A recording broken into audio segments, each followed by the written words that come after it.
I think Lauren is frozen, which is a terrible, terrible place for her to be frozen in. Are we on the air right now? Can we get a confirmation that we are on the air?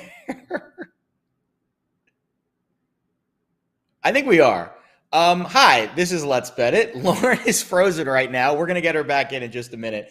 Not a great start to her Friday. Oh, is she back? Oh Literally, my I God. froze like 2 seconds before the You show started. scared I don't know me. what just. I don't know what We just went live happened. and I was waiting for you to talk, and then you just didn't talk. And I was Was like, I just sitting there like? yeah, you were in. It was not a good spot for You you to be hate to frozen. see it. No, it was Off to weird. a I great just get this start this morning on a notification. Friday.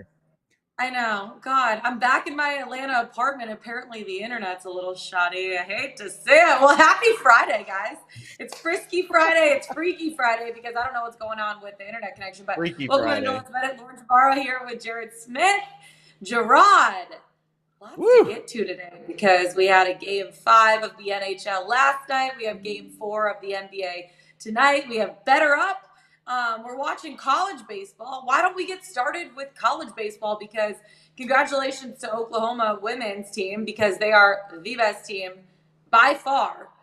They won the NCAA regional last night. It's great to see. Yeah, Women's College World Series. They're way past the regional. It's That's all over. That's what I meant. It's Sorry, done and I was reading dusted. the wrong thing. It's done and dusted for Oklahoma. Boomer They're Sooner. so good. Second straight. Natty. I don't know if they're called the Lady Sooners. I don't want to paint them with that brush, I so don't I'll just think we call call them them the Sooners. Lady Sooners. They're Yeah, I just don't the think so Sooners, either. So they're just the Yeah. Sooners. Congratulations to them. And yes, I do have college baseball picks for you today. I'm going to make you wait to the end of the show, but because one of them is actually my play of the day. So, and I'm getting some help. So, I have my most trusted hockey source. I've got some other baseball sources. I have a college baseball guy now, and he's fantastic. And he loves one bet today, and it's a home dog, and we're going to save it for later, but you're going to want to tune in for PODs for this one because we're betting on college baseball. The Super Regionals are later tonight. I love it. I absolutely love it. Big fan.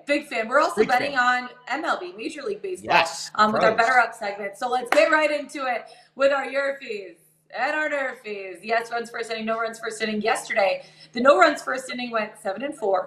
For the season, it's 428 and 428. LOL, 50% straight up. I am still dying, Jared, because the Reds scored again last night, and of course, that's 7 of the last 8 yes run first innings. They've scored in all 7. But the one that you bet on, they got absolutely robbed. They got absolutely robbed. Like, of course that would freaking happen. Then you look at the Pittsburgh Pirates, 5 straight no runs first inning. They haven't conceded a run in the first inning since May 22nd. That's 15 straight games they have shut out their opponent in the first inning. But I'm just still dying at the fact that that the Reds have scored in 7 of 8 games in the first inning, and the only one that they didn't is the one that you bet on, and they got robbed of a home run where he reached over it's so funny. because of course that's how it happens. Let's laugh it up. That's always how it happens. Of course. You know what? we're gonna laugh it up so much that we're going back to the Reds game again tonight. They're playing the Cardinals. They're in St. Louis. Okay. Justin's laughing. Screw you, Justin. Everyone laugh at Jared for losing a YRFI on a ridiculous play in center field by some D-back center fielder. Reds, Cardinals, YRFI. So I'll be honest. This is Fridays are for a heavy pour, right? I have 6 baseball bets on my card today. It probably too many. But you know what? I'll either be happy or I'll be crying come like 11 o'clock. Or if you're just 50-50, you could be a little bit of both. I hope it's 4-2 at least. That would be ideal. So Lauren just told you the Reds have scored in 7 of their last 8 games.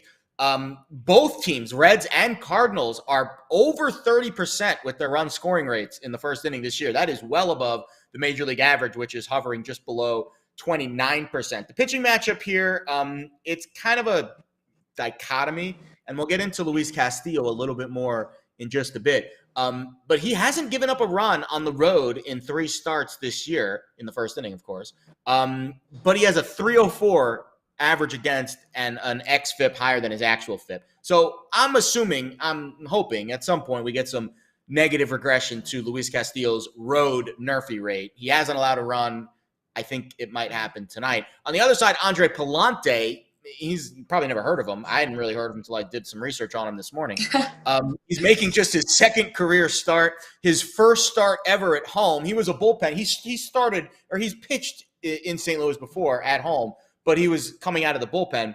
Now he's in the starter role in his first ever start, which was on the road last outing. He gave up a run in the first inning. And again, plus money here for Castillo, who, again, we'll get to in a minute, a bit of regression, I think. And Palante, I think, is still a blank canvas. And I like the offenses here, so I like the plus money for the Cincinnati and St. Louis YRFI. Two more YRFIs on the card. They're both even odds, and I like them both evenly. What do you know? Tampa Bay. I'm sorry. I'm so bad. I'm so bad. Why do you even let me on the show, honestly? Like, why? I can't believe they even let me on TV. Tampa Bay, Minnesota YRFI, Drew Rasmussen, Devin Smeltzer. Both offenses above average scoring rates this year.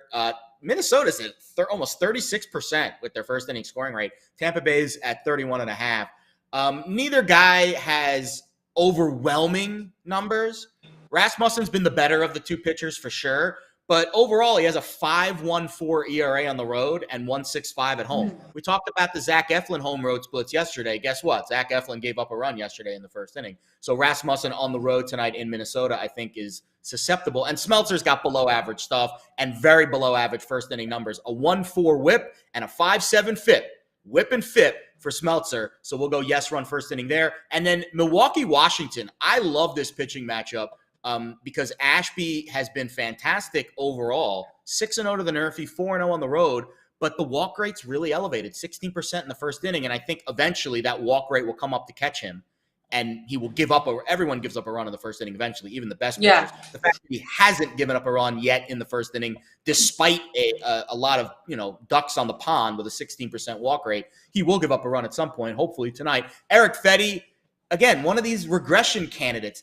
Fetty's been awful this year, but he hasn't given up a run in the first inning at home. 6-0 to the NRFI when he's in D.C. this year, but his walk rate's almost 20%, and his whip is nearly 2, and his FIP is nearly 6. I'm very confident eventually we are going to see a run allowed in the first inning by Eric Fetty. I hope it is tonight, and so that's why we'll go Brewers, Nats, YRFI at even odds. So 3 YRFIs on the card tonight.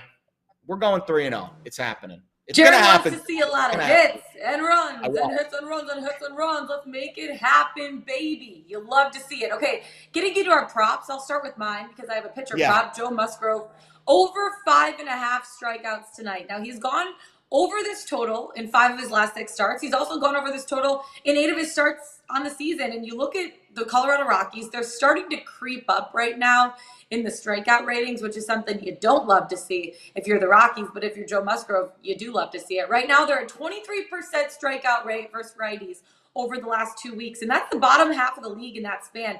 They also have a 90 WRC plus and an 8.4% walk rate, which isn't very good for them, and that should help keep Musgrove in the game just a little bit longer. So I think he should be able to hit his number, Joe Musgrove, over 5.5 strikeouts. And you also have a 5.5 strikeout prop. And what else do you have? You have a total over Baltimore, Kansas City. You're all over the board tonight. I am. And I was doing my research this morning. So we don't have hockey tonight. I'm playing NBA cool and calm and collected. So baseball is the name of the game. Also, I do have a lacrosse. I'm betting on that Mac O'Keefe lacrosse prop from yesterday. I did. Why not? But I do have a lot of baseball action today. And I'll start with the total because this is new for me. It's June 10th. Oh, by the way, June 10th. Happy birthday to my sister, Jordana. My sister's birthday is today. It is June. I know. So sweet, right? I'm a good older brother. It's June 10th, and today is the first day that I am betting a full game total in Major League Baseball. How about that? It's been almost 2 months, over 2 months of the season. I took that long till I finally caved and bet a full game total. Hold the trigger, baby. Pulling the trigger. So we're going Orioles, Royals, over 9.5. I laid 5 cents at the Westgate. So here's why I didn't bet the first 5 total. It's really high. It's 5, like minus 125 to the over. That means I need 6 runs in the first 5 innings in order for that bet to cash. And I just felt a little safer laying just 5 cents for there to be 10 runs in the full game. Because when you look at the pitchers here, the starting pitchers are why this first 5 total is insanely elevated. John Heasley and Bruce Zimmerman. These guys are gas cans, dumpster fires. Heasley's expected ERA is over 7 this year. Zimmerman's expected ERA is over 6. These teams scored 12 runs last night with similar gas cans on the mound, Lyles and Bubic. I think these two pitchers are worse, if not equal to that. So I feel confident. And by the way, there were only, I think, 4 or 5 runs scored in the first 5 innings last night. So I just 6 runs in 5 innings for us to win. That's a lot. So I just feel a little more comfortable with playing the full game total. So we'll play it here. And we do have a strikeout prop. I haven't bet a strikeout prop in a while either. This is it's kind of let's weird. hear it. But so we talked about that Reds Cardinals YRFI. Well, Castillo on the mound for the Reds tonight. I was looking at his stuff because I was researching the YRFI, and I was like, wow, like his stuff has really fallen off dramatically. His average fastball velocity, 97.3 last year, just hovering at 96.1 this year. That's over a full mile an hour difference for him. And the average spin rate on the changeup, which is other than the fastball, he's a flamethrower kind of pitcher. Other than the fastball, the changeup is his put-away pitch. His changeup has lost a significant amount of average spin rate. So I just look at his overall stuff and I see deterioration. Maybe it's injury, maybe it's fatigue, I don't know. But he's facing the Cardinals on the road tonight, who have the 4th lowest strikeout rate against righties on the year, and they've seen Castillo a ton. They play in the same division. 191 career plate appearances against Castillo in this current Cardinals lineup. So under 5.5 strikeouts at laying just 10 cents at DraftKings feels like a safe bet. And of course we are walking it out. We hit an insane walk this way. Talk this way. We hit a ridiculous walk prop last night. You good? You get it all out? Yeah, I'm good. That's out. So last night. I'm sorry. I'm done now. I swear. Should I take a break? You want me to take 5 here? I go play with the dog. I'm good. I had a lot of coffee this morning. It's okay.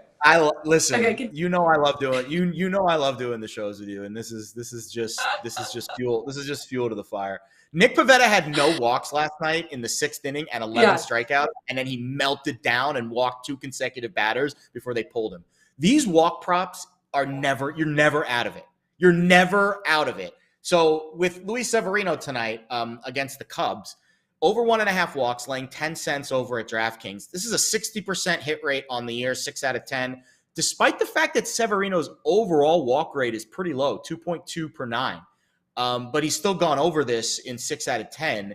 Now, when you look at the Cubs, in your mind, you're like, the Cubs are young, inexperienced, they don't have a good lineup, and you're right. Yeah. But over the last 7 days, they've got the 5th highest walk rate in baseball and the 3rd highest overall against righties on the year at over 10%. So what I'm learning is a lot of these shitty lineups that don't, score a lot of runs, they're patient because it's the only way they can score runs is if they get on base via the walk. So there are some interesting correlations with bad lineups that walk a little bit more than you would expect. So I think the Cubs are in that category. So we got a lot on the card tonight. Take your pick. Orioles, Royals, over, Castillo under A's, Severino over walks. I mean, goodness gracious me. And you also didn't give us your walk this way parlay yet. Oh my God. What am I doing tonight? If I lose like 10% of my bankroll. Literally, you're putting your entire bankroll in the MLB tonight. Not really. I only have like 7 or 8 units at risk, which is actually pretty normal for me because sometimes I put more than a unit or 2. But all right, the walk this way parlay. Listen, I feel so good about Severino. I'm putting him in the walk this way parlay. That's how confident I feel about Severino going over 1.5. John Heasley, I mentioned how much of a gas can he is for the Royals. They're facing the Orioles tonight, who have a more elevated walk rate than you think. Remember my theory with bad lineups that have high walk rates. And then I'll close the night. So this is kind of in chronological order. Severino, 7 p.m. Eastern. Heasley, 8 o'clock Eastern. And then we'll close it with, how can we not have Walker Buehler in our walks parlay? And we hit him. Have to. That's like a must. And we hit the over 1.5 on him a few days ago. Because I think his stuff is kind of deteriorating too, a little fatigue. So he's facing the Giants tonight on the road. I think it's a good spot. So the walk this way parlay is plus 443. See it right there on the screen. Half a unit over at DraftKings. Have fun. Good luck. And bet responsibly because heavy pour tonight, LJ. Get your big glass out. The big wine glass. Hey, it's Friday, Jared. It's time for the heavy pour. It's almost the freaking weekend, okay? Let's walk this way on over to Boston and TD Garden because we got a Game 4 going on tonight between the Boston Celtics and the Golden State Warriors. Obviously, the Celtics up 2-1 in the series. They have the ability tonight to just take a strong chokehold over the Warriors heading back to Game 5 in San Francisco. And a little bit ago, you had the chance to catch up with Brian Scalabrine, break it all down. So let's hear from him. Brian Scalabrine before Game 4, Celtics versus Golden State.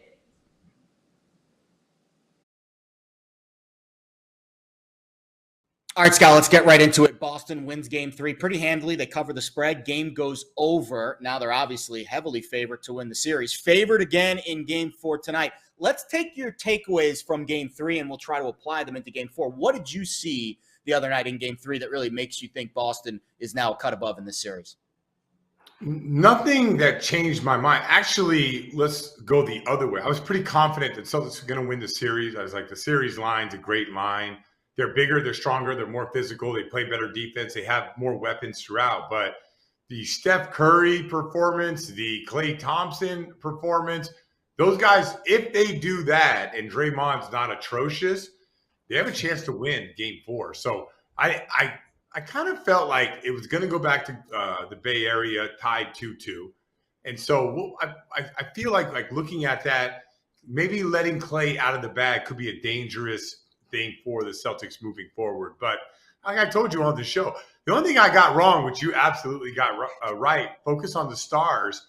I focused on role players, and I was wrong. But I knew the Celtics were going to win that game, and I wasn't just doing that because I remember we were talking alternative spreads. I was even surprised that the Warriors walked back that 18-point lead, but ultimately Celtics win by 16. Yeah, 7-point possession certainly will do that. I mean, I don't think I've ever seen a 7-point possession, and I'm assuming it's the first time it's ever happened in the finals. But you're right, and I think the Klay Thompson emergence is interesting. And he played garbage time Game 2, and maybe that was by design by the Warriors to kind of give him a little space when things were a little more low-key. You know, the game was over already, and they just said, hey, Klay, go out there and do your thing. He looked like he gained some rhythm, carried that over into Game 3. And I guess the question with Klay is consistency. He hasn't shown it 2 consecutive games, basically the entire postseason. And I agree, the Warriors need him to be good, if not better than he was in Game 3, if they want to win Game 4 tonight. So do you think Klay Thompson can carry that performance over into Game 4? And what does that look like matchup-wise for the Celtics if they're trying to keep him under wraps? Yeah, so I'll go nerd basketball for a second, right? Let me try to get into this shot. Okay, when Klay has been shooting, because his body's not like locked in, right? Yeah. What he's doing is he's moving the shoulder up. So he's kind of trying to think about a shot put, right? You're like pushing the ball. Last night, he was keeping that shoulder down and he was snapping that thing right off his hands. Not exactly how he used to. I'm not saying one's 100% difference, but I thought he kept that shoulder down. I thought he was quick with his hands, and I thought he was letting that thing go really well. So I'm just going to assume that this is what we're going to see. I thought he slowed down with good pace, got the right shots, read the defense much better. So I'm going to assume now he might not go, like Game 6 Klay, where he's averaging 39 points in a game or 30 points in a half. But I think Klay, for the most part, is back offensively to, just knock it down like 20%, as opposed to I was thinking like knock it down 60%. So defensively, he's still not where he was, but I do think that he could have, pretty decent games throughout, enough so where you can't leave him wide open. Now, when they do, I'm thinking that's going to go in. It's not what I thought 2 games ago. The rebounding margin in Game 3 was just a massive gap, 47-31, plus 16 on the glass for the Celtics. Robert Williams had 10. He was a plus 21. And when you look at what the Celtics are as a team, we knew going in they were bigger and tougher than this Warriors team. So the question is, how does Steve Kerr adjust? We saw them go zone at one point in Game 3, trying to combat that size. But is it really something that you can combat if Boston is just so polished with their rotations, especially on offense. To me, it feels like Steve Kerr's fighting a losing battle, but what does he do in game 4 to try to negate that rebounding edge that Boston has in the paint? Yeah, I think so. I think they got to attack the paint. Now, like Curry was amazing with the pull-up, same thing with Clay, but I think 52-26 on the points in the paint. And when you attack the paint, it causes defense to come over and help, and then it leaves you susceptible to offensive boards. But I think you're exactly right. Like, it's amazing that we'll look at Clay and Steph and threes and all that stuff. That this game tonight is going to be won and lost in that restricted area. And if the Warriors win the restricted area, they'll win the game. If the Celtics win the restricted area, they'll win the game. So I do think that rebounding, the 15 offensive rebounds for the Celtics, you know, a team that is so good defensively, you can't give them 15 extra opportunities to score. They're going to make you pay. So I do think this game is going to come down to the paint. And I think Draymond's a big part of that. I thought he was awful. Yeah. And I gave him all the credit in the world for game 2. He dominated the game without really, you know, having a big scoring number. But he needs to be more aggressive. He needs to attack the paint more. The Warriors just can't live on the 3-point line, or else the Celtics are going to win banner 18. If they had a prop for fouls, I'd go over on Draymond probably. I mean, he had 2 points, 4 boards, 3 assists, and 6 fouls in game 3. And you talk about Draymond, obviously he's very important. And we talked about Kevon Looney too, because you liked his over points prop, and he just missed. He had the first basket of the game, and you know, you had over 6.5, and he finished with 6.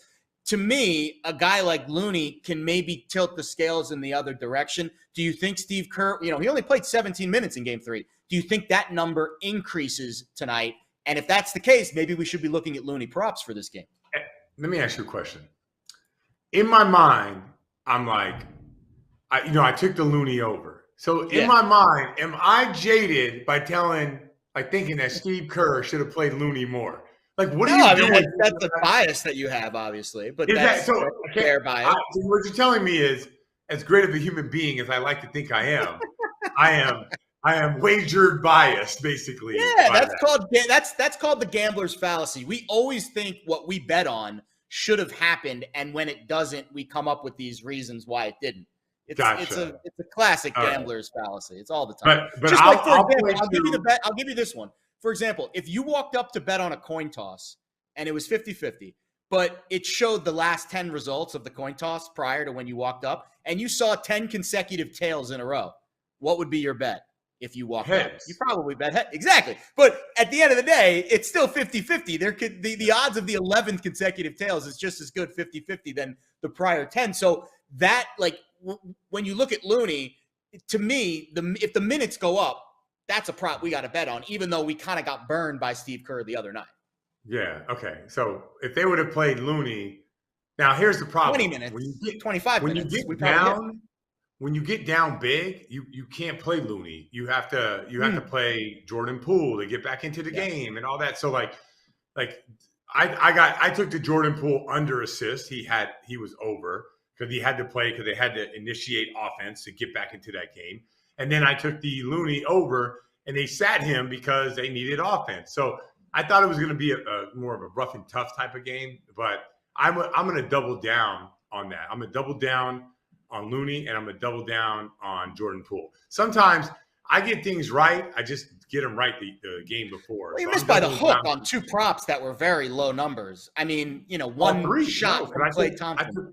I took Al Horford over on the 3. Horford missed by a bucket, but he also missed like 2 free throws, which is very rare for Al Horford too. So again, when you're betting on low numbered props like Poole, 2.5 assists, one of those Klay Thompson shots doesn't go in, and we hit. And the same thing with Looney. He went 3 of 4 from the field. He finished with 6 points. If he has 1 free throw attempt, we hit. So again, when the margin for error is so thin on those props, I think the handicap matters more. And we think the handicap in this game is Jordan Poole is still unplayable at times in the series, and Kevon Looney is going to get a ton of wide open looks. He just needs to maybe get 1 more open look throughout the course of the 48-minute game. I think those are 2 great looks again tonight. I honestly do. I think we should bet almost the exact same thing we bet in game 3, and I feel like we're going to get a different result. Except I'm going to take the Warriors in game 4. I think the Warriors, like in my ideal world, I'll take the Warriors. It'll be a close game. and the Celtics will win, but the Warriors will cover. Come on. I actually do. I really, in my That mind, hasn't happened though in the playoffs. No. It hasn't happened in 24 straight games. The winner has covered 24 straight times. So that would be bucking a trend, but it could happen. Of course, it could happen. No. I think the Warriors are going to win Game 2. I really. So you think outright Warriors money line Game 4 is the way to play it?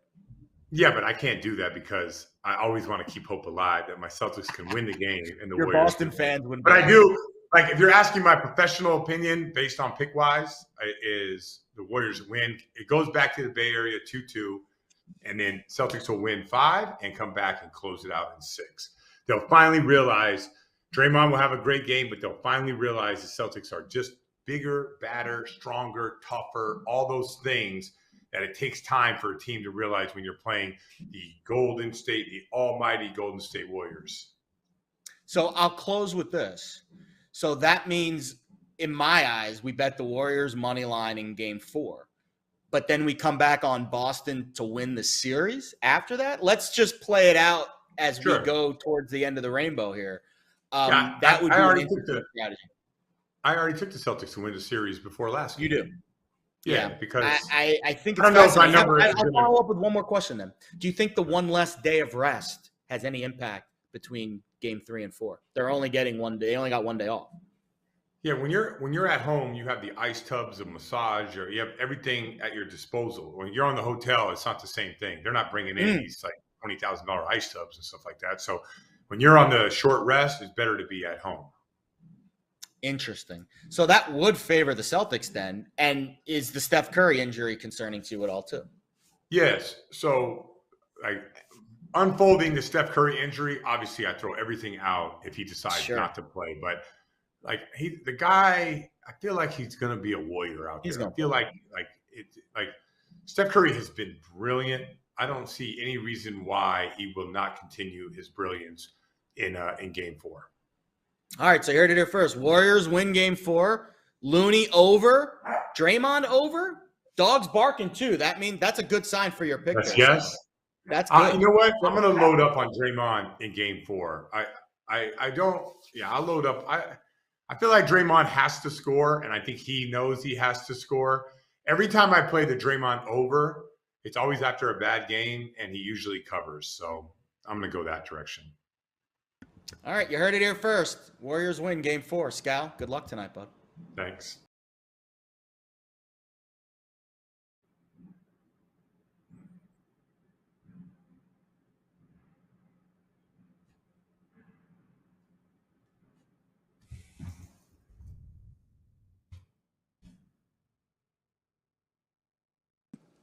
Well, my mic is muted. You hate to see that. I'm having issues today. Apparently today is just not my day. Okay, we said the Scal said the Warriors are going to win this game. I said I could not disagree with him more because I have Boston laying 4 points in this spot. And let me tell you why. And Jared, I don't know if you agree with me. I don't know if you agree with Scal. But here's the thing that I'm looking at, right? So Steph Curry, I know he says he's going to play here in Game 4. There's no physical way that he is going to be back at 100%. And it's hard for me to see the Golden State Warriors winning this game without Steph Curry at 100%. I know Klay Thompson came back with a big game. He had 25 points. He had 5 made threes. But in Game 3, I think we saw the C's ability to win on both ends of the floor. I mean, they scored 68 points on 57% shooting in the first half against one of the top defenses in the NBA. And don't forget, the Warriors defense only allowed the C's 88 points in Game 2 in San Francisco. And I think we all expected the Golden State Warriors to put up a fight in the third quarter because that's what they do. And the C's kind of let down a little bit in the third quarter. And they did. Golden State took an 83-82 lead. But Boston didn't give up and give in like they did in Game 2. I think the Celtics picked up their defensive pressure. They forced the Warriors into a ton of shots from outside, and they adjusted their switches to be able to do that. Like the second half, the Warriors, if you look at the Warriors shot chart, they had a few layups and then a ton of like long range looks. They were forcing him into these really tough shots. And then I think that trickled into the C's offense. They hustled for every 50-50 ball. They won the offensive rebounding battle. Robert Williams was an absolute force. And Jason Tatum, to me, was unstoppable. He drove to the rim for tough shots, or he was able to kick it out. Guys were able to get threes. With Steph Curry not being 100% healthy, there is nothing for me except the fact that the Golden State Warriors have a legacy of winning a bunch of championships to consider backing them as an underdog here. They haven't been great on the road this postseason. They're 3-5 straight up, 2-6 against the spread as visitors, and they have a -7.5 average margin in those 8 away games. The biggest thing for me is the Warriors did not have an answer for the Celtics inside. They were basically outscored by 30 in the paint. And then Draymond, he didn't play very well. He fouled out. So for me, looking at the Celtics last game, how do the Warriors bounce back from that when they don't have an answer for the C's inside, Jared?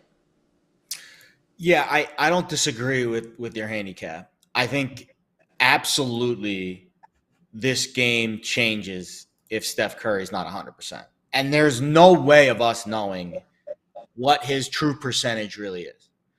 And I think that's what makes this game very hard to bet on from a spread perspective.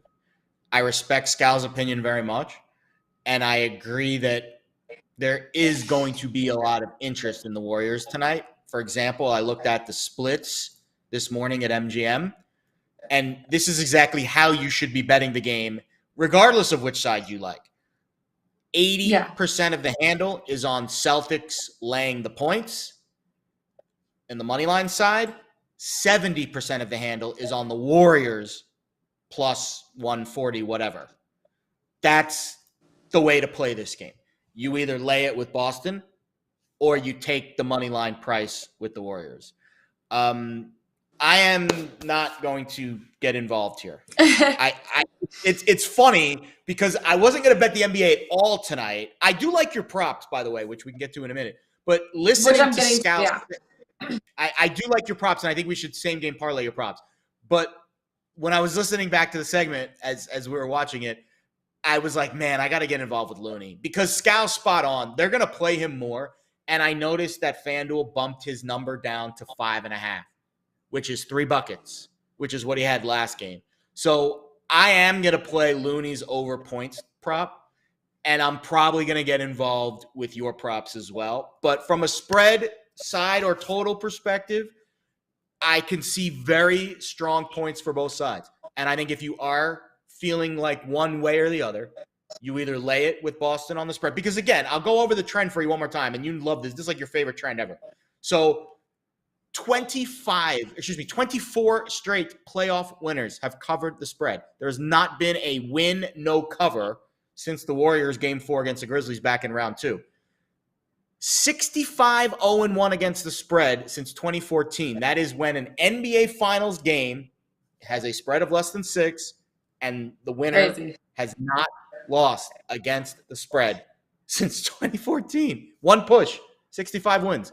So you either bet the Celtics laying the spread or you just bet the Warriors money line. I lean Warriors money line tonight, but I'm not betting it. I'm going to respect the uncertainty that I have for this injury on Steph Curry, which is very, very tough to handicap. Absolutely. Okay, want to know who else I respect tonight is Jaylen Brown, over 24.5 points. Only laying 14 cents for on FanDuel. He's been Boston's best player, but he's been doing it really quietly, unlike Jason Tatum has. 24 points in game 1 and 27 points on Wednesday. And you look at, he played 40 minutes in game 3. So coaches are really comfortable pushing him down the stretch. He's going to be getting a lot of minutes. He's going to be getting a lot of points in those minutes. And he's had multiple big games at home throughout the playoffs. You look at game 2 against the Bucks, 30 points. Game 3 against the Miami Heat, 40 points. And I know Tatum has been getting a lot of eyes on him defensively from the Warriors. So that kind of opens things up a little bit more for Jaylen Brown. So over 24.5 points and only laying 14 cents for it here seems like a really safe spot for me. The other one I'm looking at, well, I have 2 more. One of them's my best bet of the day, so I'm going to save it to the end of the show. But the other one right now, Robert Williams, over 2.5 blocks and steals. It is a little bit juicy. You're laying 40 cents for it. But he's been filling up the stat sheet at this point for Boston. He's protecting the rim, creating havoc on defense, and he's one of the reasons reasons that the Boston Celtics defense is so good. He's averaging 2.2 blocks per game and just about a steal per game, a little bit under a steal per game. But he's all gone over the total in 2 of the 3 games so far in the NBA Finals.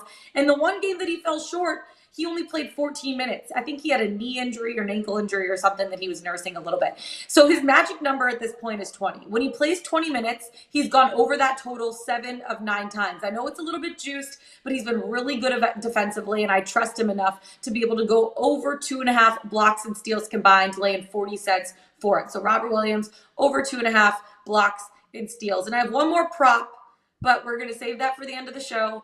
Our best bets of the day. But before we get into that, Jared, NHL. We had a game 5 yesterday that was weird through the first 2 periods. It was 2 weird goals. I don't even know how those things went in. So going into the third period, the game is tied at 1. Defending champs, they did what they do. They scored 2 goals in the final 2 minutes of the game. One of them, obviously, against Igor Shesterkin, and the other one was an empty net goal. And this win has them on the cusp of their 3rd consecutive trip to the Stanley Cup final. And it was crazy for me because I feel like watching MSG. For 58 minutes of that game, they almost willed their team a win. And then just the energy was sucked out of that building. It's going to be really interesting to see how this game 6 goes back in Tampa at Amalie Arena. It was a very chippy game. Game 5 was a lot of emotions running wild. I think I'm leaning Lightning come game 6 to clinch their 3rd consecutive Stanley Cup final push. But again, I just say, if it ain't broke, don't fix it. Go with the under because it's been hitting in every single freaking game. It's actually wild. So we'll see. We'll see what happens. I'm sad. I'm not gonna lie. That game really was a gut punch last night for me. Not for betting reasons, but just for reasons of Rangers fandom. I mean, that really was. Now, I asked a couple of my Rangers diehard friends last night, and none of them wanted to bail completely because the Rangers are 2-0 on the road in elimination games this year, 5-0 in elimination games in the postseason.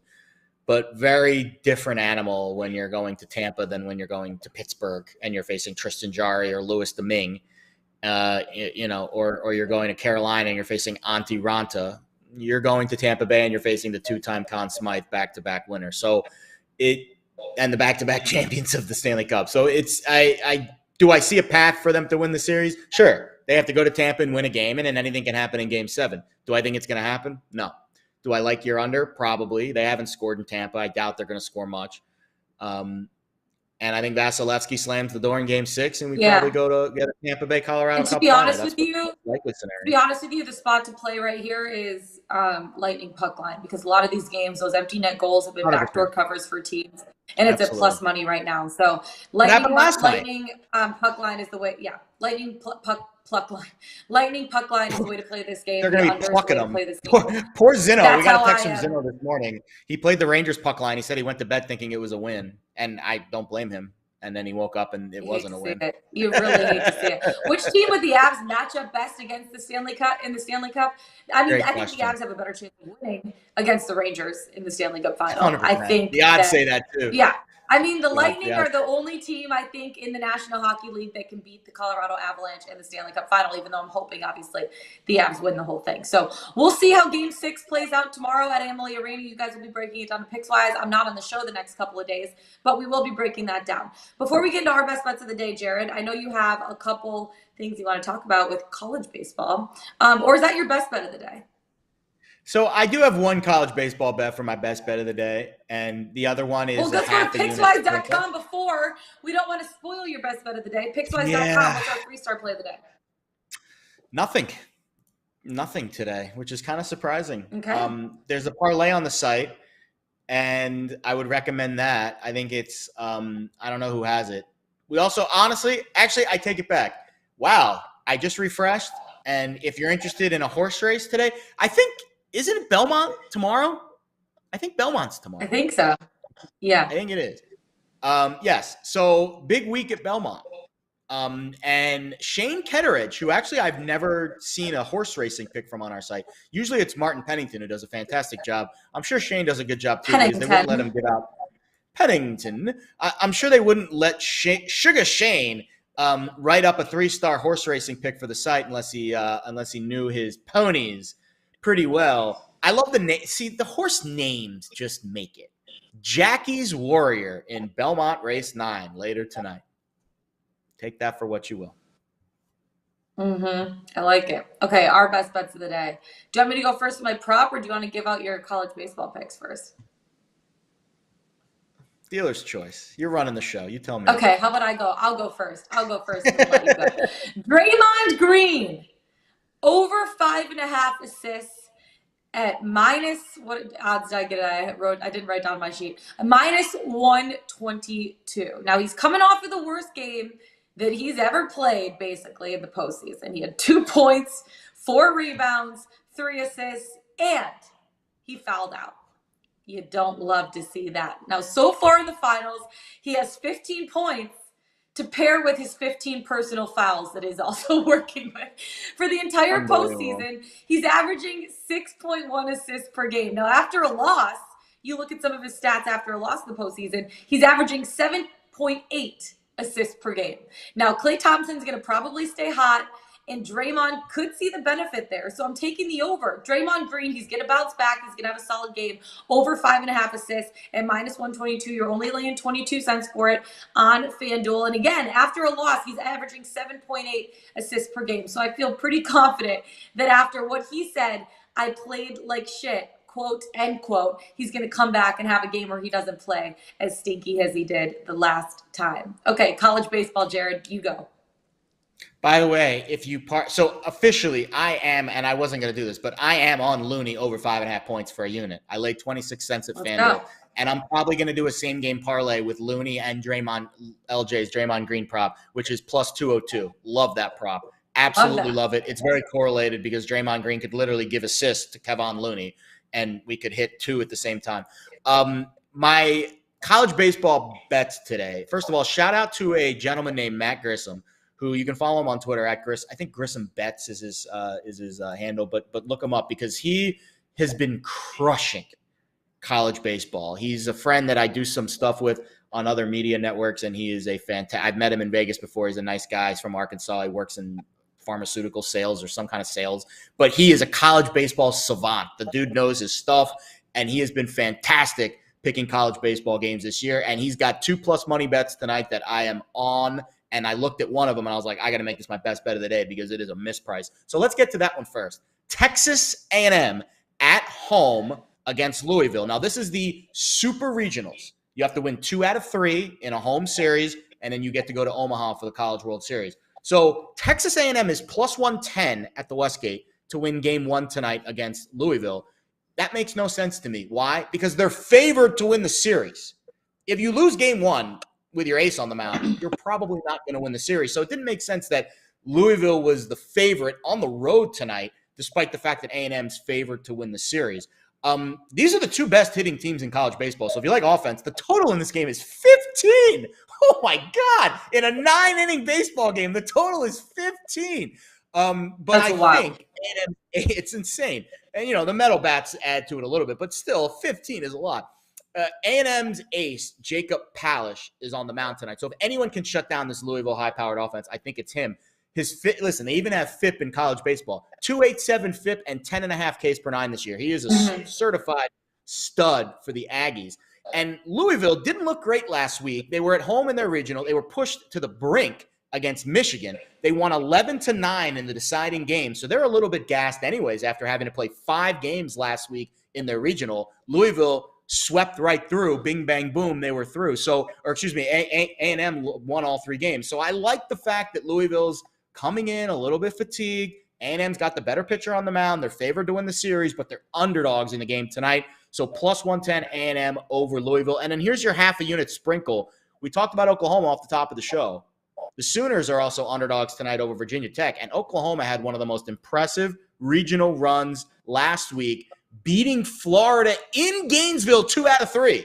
Impressive stuff. I think Jake Bennett on the mound tonight for the Sooners gets it done. I got plus 130 over at Caesars. That's just a little half-unit sprinkle, though. The real best bet of the day, A&M money line plus 110 over Louisville. Love that play. Super regional action in college baseball. Getting it at plus money. And I was actually talking to my dad about this. Is college baseball is the most fair. Double elimination for everything. Yeah. It's like you are, and then the finals are best of 3. So it's like you are getting well, you hate to see it. You are getting the best team winning those games. No, I'm back. I'm back now. You're back? Yay. I'm back. Yay. You are getting the best team winning those games. It is the most fair. Anyways, before we go, this is a very sad day for us because our producer, Jack Harrison, Jackery, as I like to call him, it is his final day. He's leaving on to go to bigger and brighter things at a creative agency, but he is the one that basically spearheaded this whole show. He got it off the ground. He got it running. He hired us both, and he's been like the creative behind-the-scenes guy throughout the full thing. So we just want to say, Jack, we love you. Congratulations on your new opportunity. We're so excited for you. We're going to miss you a hell of a lot on this show, but thank you for getting this show off the ground running. You have been like the backbone for this whole thing. So, yeah, we so appreciate you, and we're so excited for you in your future. Yeah, bittersweet day for sure. I met Jack for the first time when I was at a photo shoot for the Pickswise photo shoot when I was taking my headshots. That was the first time I met him. And it was, one of those fun days. We got dinner afterwards with Dan Posner, who's also very much heavily involved with the getting this show off the ground. And it's bittersweet, but we're happy for Jack. We're going to miss him. He's the most even, Jack, you're the most even-keeled guy I know. Like, shit would be hitting the fan. I'd be screaming and yelling about God knows what. Lauren would be doing her thing, and then Jack would just come in, and it would just be like, all right, here we go. Okay, guys, so what's up? That's what you need. You need one guy to be the most level-headed, even-keeled guy in the room, and that's always Jack Harrison. So we'll miss you, bud. Love you, Jackery. Can't wait to see what you do in the future. Thank you for being the best producer that we've worked with so far on the show. I hope he's crying right now. Are you crying? Can we get a camera? Can you flip your camera on, Jack? I hope he's crying right now, or getting misty back there, or if John Clark, his roommate's watching and is like, want the $3? Yeah, I want the $3, Justin. Give us the $3. Give us a $3. Give us a $3. It's allergies. It's allergies, he says. Well, we love you guys. Right. Love you, Jack. Best of luck. We'll see you when the show's done in our little post-show meeting. But for right now, guys, let's get it. Let's bet it. Happy Friday.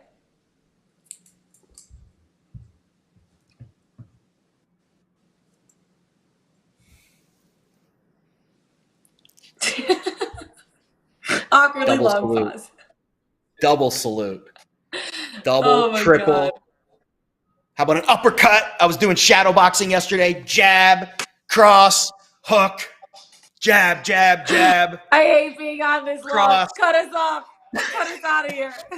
All right, I'm getting off camera. I'm just moving off camera. I'll just stay here smiling. Should we do shadow puppets? No, I think we're good, Jared.